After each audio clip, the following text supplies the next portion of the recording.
The Small Business Support Unit to launch additional apprenticeship programs, nurses undergo a mentorship training, and teachers called to do self-introspection.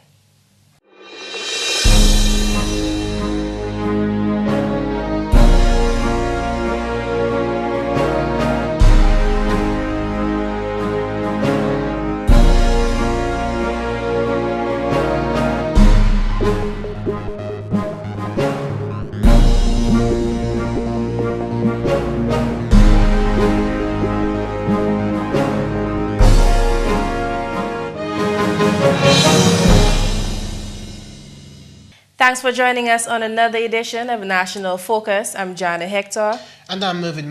Stay with us for details of the headline stories and others right after this. If you can believe this. Come by my house and let me show you some movies. Why can't you believe this? Some mothers don't believe their own children when they say they've been sexually abused, and they don't report it. Remember, if anyone asks to see or touch their private parts, touches them inappropriately, shows them or forces them to touch one's private parts, has sex with them, shows them pornographic material, or deliberately lets them hear or see the act of sex, then it is sexual abuse. Believe your child and report the sexual abuse. For more information about child abuse, contact these agencies. This message brought to you by UNICEF and this station. Welcome back. Dominica's Employment and Small Business Support Agency is partnering with the Dominica State College to host a hospitality management apprenticeship training program in the north of the island. 98 unemployed young people and adults are participating in the program, which began on Friday at the Portsmouth Credit Union Hall. Executive Director of the Dominica Employment and Small Business Support Agency, Alexander Stevenson, during his address at the opening ceremony, spoke of the importance of the apprenticeship programs. Much of Dominica's unemployment can be attributed to the disparity between the number of skilled tradesmen and the volume of work available.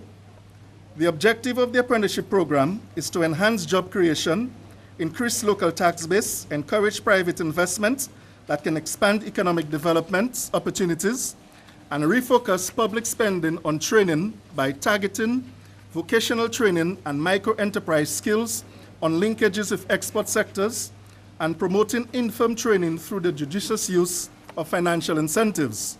The Dominica Employment and Small Business Support Agency intends to launch 4 apprenticeship programs in hospitality services to include bartending, front desk operations, housekeeping, and customer service. The plan is that after these programs, after the training, that the participants of the program will be on attachments at various hospitality establishments within the north, the northeast, and perhaps further south. We are also planning to launch a few more programs later down this month, and some of these programs will include stone cutting. We are also looking at woodworking. We are also looking at doing another apprenticeship program for hairdressers and barbers. There are a number of programs which will be launched by the ministry in the coming weeks. In addition, there is also a mentorship program which we'll talk about sometime in the future, but the mentorship program will also include those of you who have been trained under this apprenticeship program, where you will get an opportunity to work along with an establishment, with an established business owner for a period of 4 to 6 months. The Honorable Minister for Employment, Trade, Industry and Diaspora Affairs, Dr. John Colin McIntyre, says the DLP administration will continue to invest in initiatives geared at improving the lives of Dominican nationals. He believes the apprenticeship program is very important as nationals continue to seek employment in the tourism industry. There's a need for an appropriately trained labor force for the successful growth and development of the tourism product. The industry is labor intensive, and business owners in the industry is sure concerned about the lack of trained staff to provide quality services required by this sensitive industry. This training is expected to provide the various establishments in the north of the island with a cadre of trained personnel to fill their staffing needs. This initiative will indeed contribute to the reduction in the level of unemployment in the North for individuals who would serve as potential employees to the accommodation sector. The Honorable Prime Minister Roosevelt Skerrit, in addressing the participants, assured them that their commitment to the program will reap positive results. I will say to you, and I will guarantee you that if you successfully complete the training program, your employment will be guaranteed in the North of Dominica, and you will be off the unemployment list in the country. In more news, nursing managers and supervisors who will serve as mentors at a program for junior nurses began a 2-day coaching and mentoring training program at the Public Service Training Center on Monday. During the 2 days, the mentors will be equipped with the tools to coach junior nurses in professionalism and competence during the junior nurses' first 6 months of practice. The nursing mentorship program, a first for the Ministry of Health, is the brainchild of Principal Nursing Officer at the Princess Margaret Hospital, Caesarina Farrell. In addressing the opening ceremony, Farrell stated the objectives of the mentorship program. The main objectives of this program are to develop supportive and encouraging relationships, to guide nurses in their professional, personal, and interpersonal growth, to promote mutuality and shared based on the needs of colleagues, and to communicate information concerning expectations, learning opportunities, and stressors. Some of the specific objectives of the program are to provide holistic support and individualized guidance for selected nurses, to support ongoing development and evaluation of junior nurses, to provide individualized counseling and support for new nurses, to facilitate quick adjustments to new roles and responsibilities and gaining self-confidence, to promote ownership among nurses for the professional improvement of the nursing service, to support the performance improvement activities for nurses who have not met requirements for the job during performance appraisal review, to assist and support nurses who require individualized attention, and to improve competence and customer relationship in nursing practice within the clinical setting. The nursing mentorship program will be implemented in phases at the Princess Margaret Hospital and various health districts. Selected nurses will be assigned to train mentors over a 6-month period, during which there will be various planned activities, including an in-service education program.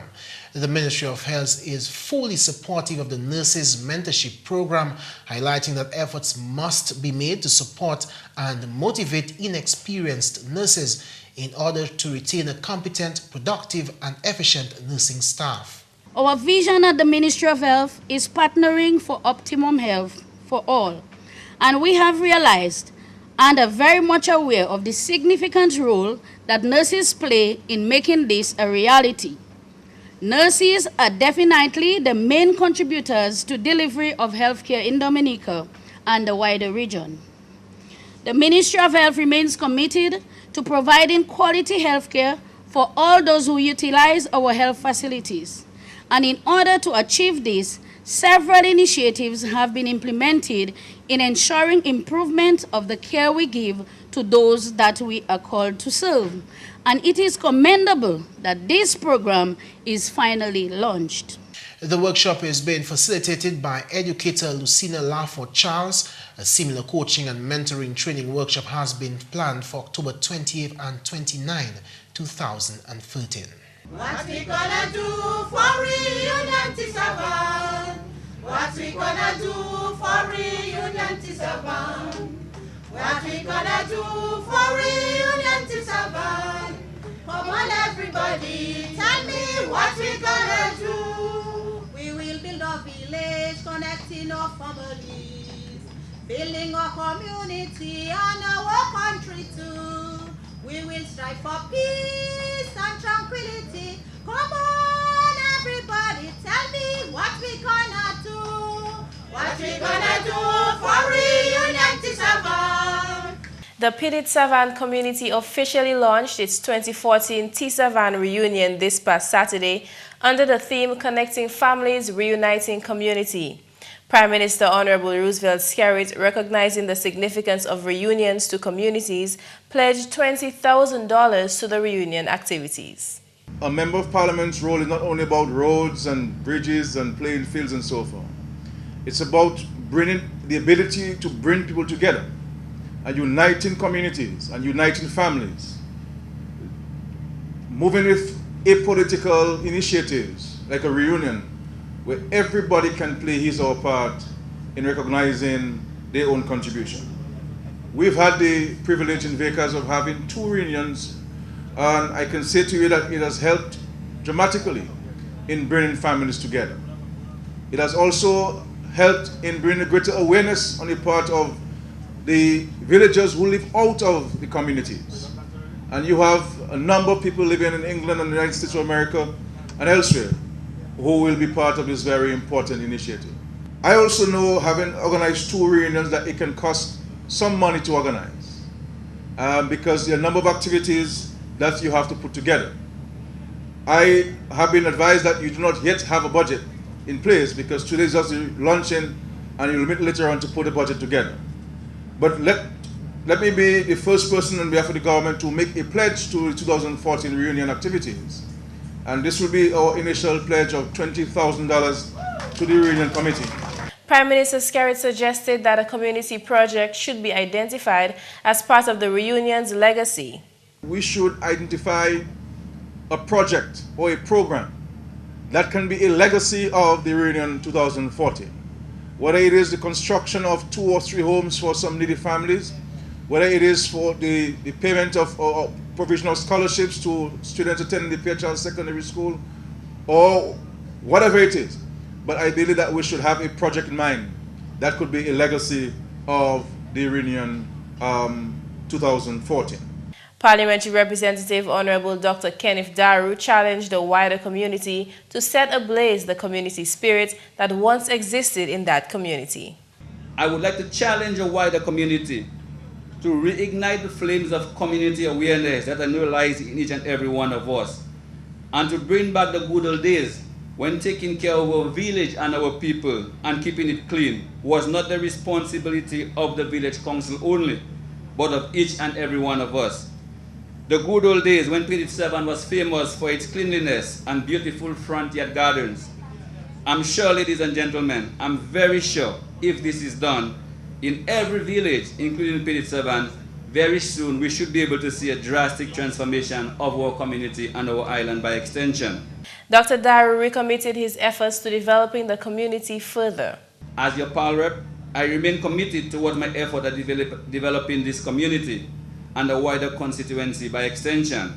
We have seen signs of development, which I can assure you will continue. We are nearing the completion of our brand new playing field, which I'm sure will play a key role in the reunion activities. We have also seen an upgraded water project and extensive road rehabilitation and upgrade, both leading to and within the Pidit 7 community. Let me assure you that this road rehabilitation will continue until all our roads can be used comfortably once again. Claudius Lestrade, president of the Reunion Committee, gave a brief overview of the reunion activities. He says the year of activities will be broken into quarters, and during the last quarter, from October to December, the reunion will move full steam ahead.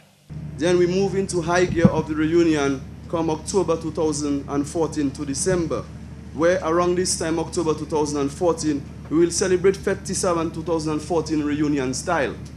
Then we will go into the independence celebration and the heat of reunion 2014, which commences as follows. December 21st, 2014, we will celebrate a multi-denominational gospel festival, where we will bring all the various denominations together, where we will celebrate our community in spirit and worship. On December 22nd, we'll have a panel discussion where the theme will be Pidit 7, the past, present, and future. December 23rd, we will continue with a tree lighting ceremony, a caroling evening, and an exhibition by the persons of talent in the community. December 24th, 2014, which is Christmas Eve, we'll have a Christmas song competition and serenal evening to commence into Christmas Day. On Christmas Day, which is December 25th, 2014, we'll celebrate Christmas the T7 style. Among the other activities will be a youth symposium, a meeting with members of the diaspora, and an awards dinner. A cultural presentation by the Reunion Committee was also part of the launching, of which GIS's very own Pearl Fontaine was a part.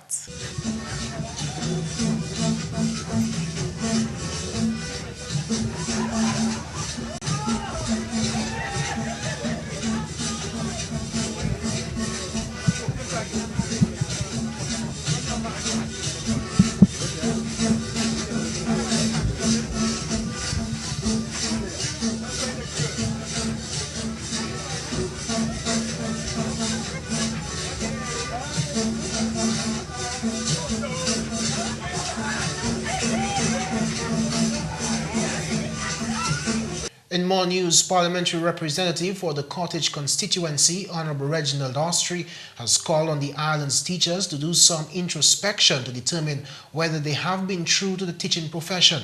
The parliamentary representative challenged the teachers to look deep within themselves. This in an address at the Teachers' Solidarity Rally organized by the Dominica Association of Teachers at the Cabrits in Portsmouth last weekend. I believe the occasion is opportune for you to ask yourself similar questions, to examine yourself and to re-examine yourself and to ask yourself whether I have been true to my profession, when I have been true to this country. And for me, I think you have done an excellent job in your profession under very difficult circumstances. But you know, as a body, we all take credit for whatever is good. But sometimes when you look within us individually, we find shortcomings.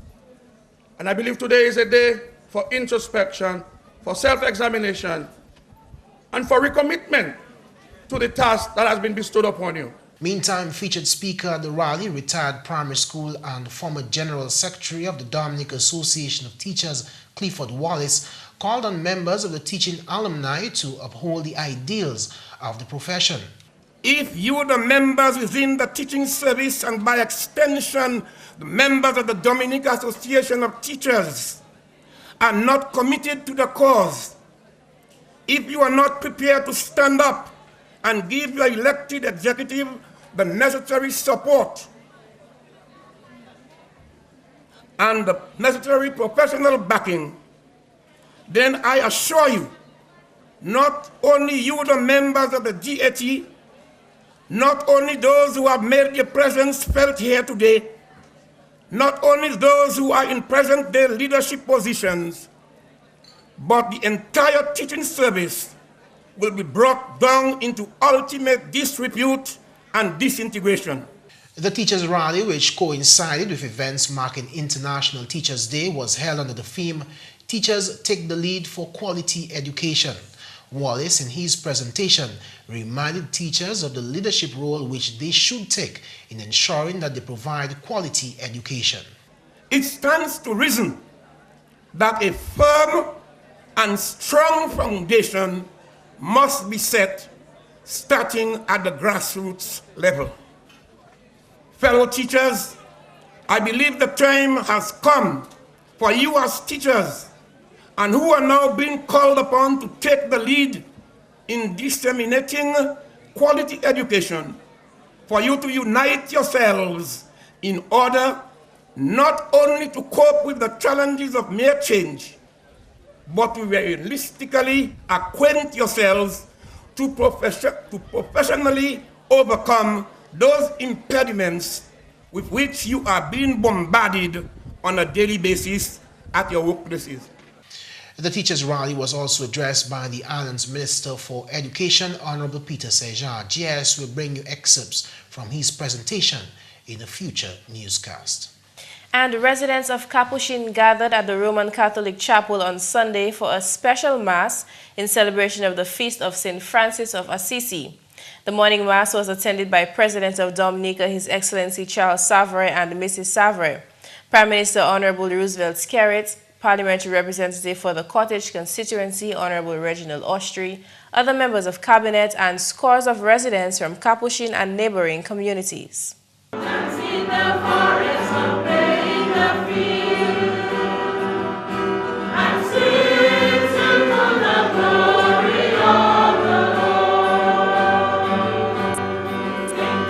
Parish priest Father Herman Sharpless encouraged the congregation to use the village feast as an opportunity to strengthen their faith.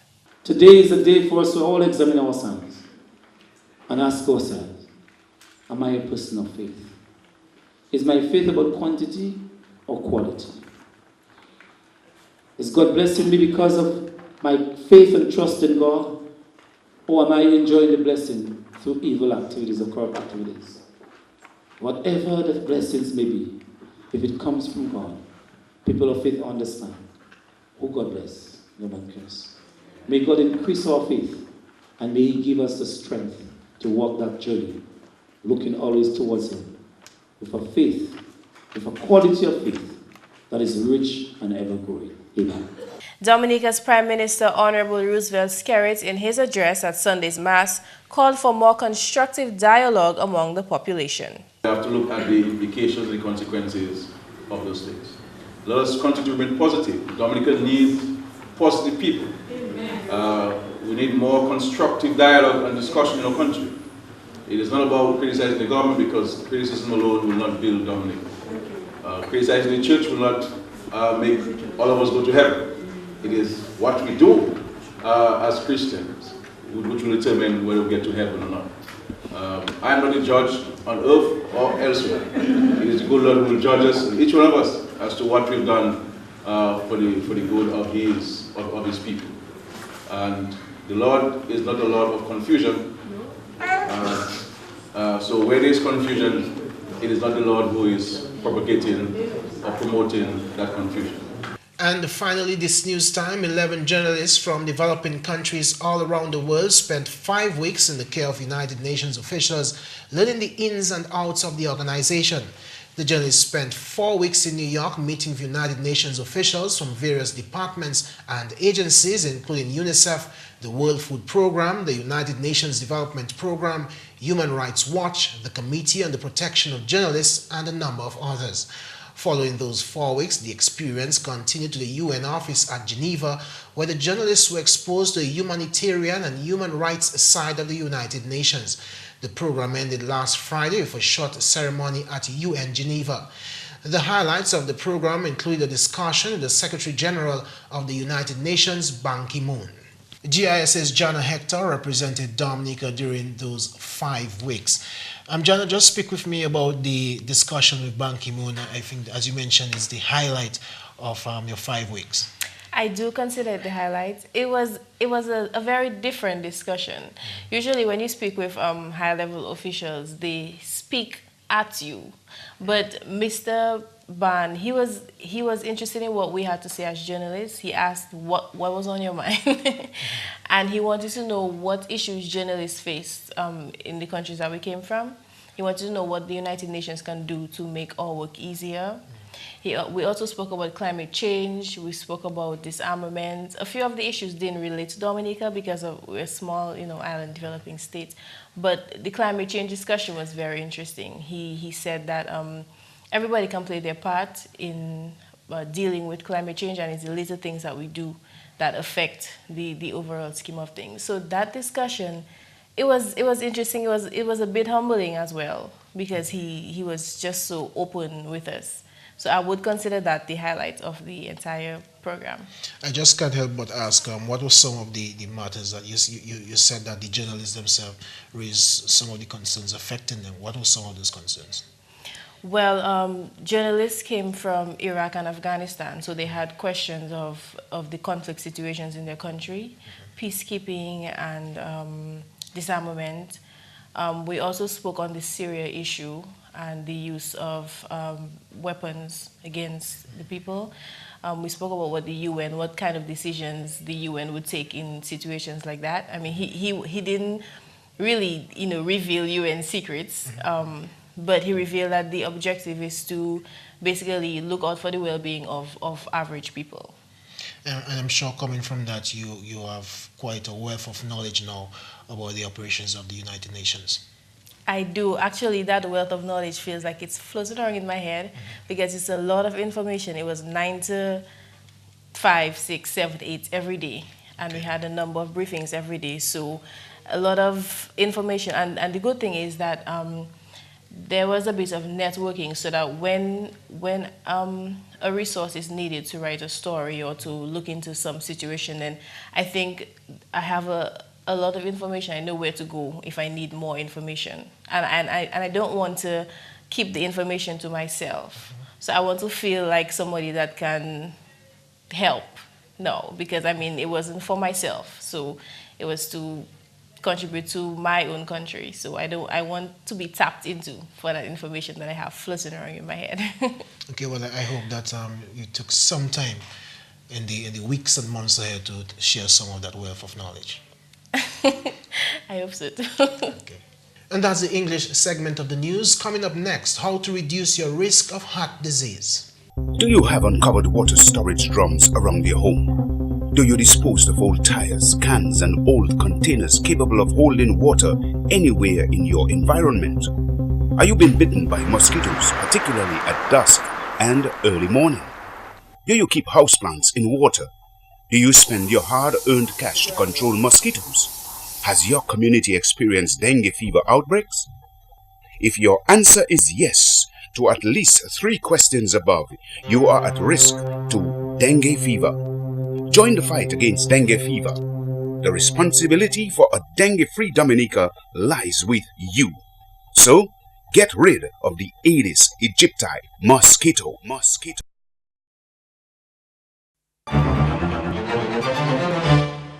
Heart disease tops the list of health problems that lead to early death for men and women. Reduce your risk with a diet rich in fruits, vegetables, and low-fat foods, and at least 30 minutes of exercise most days of the week. Healthy habits and a healthy weight can lead to a healthy heart. And that's all for this edition of National Focus. We always welcome your suggestions and comments. Drop us an email at gis@dominica.gov.dm or visit our website at news.gov.dm. Friend us on our Facebook page and be sure to like our GIS Dominica fan page. You can also catch up on past National Focus newscasts on our GIS Dominica YouTube channel. On behalf of the entire news production team, I'm Jarna Hector. And I'm Mervin Matthew. Thank you for watching.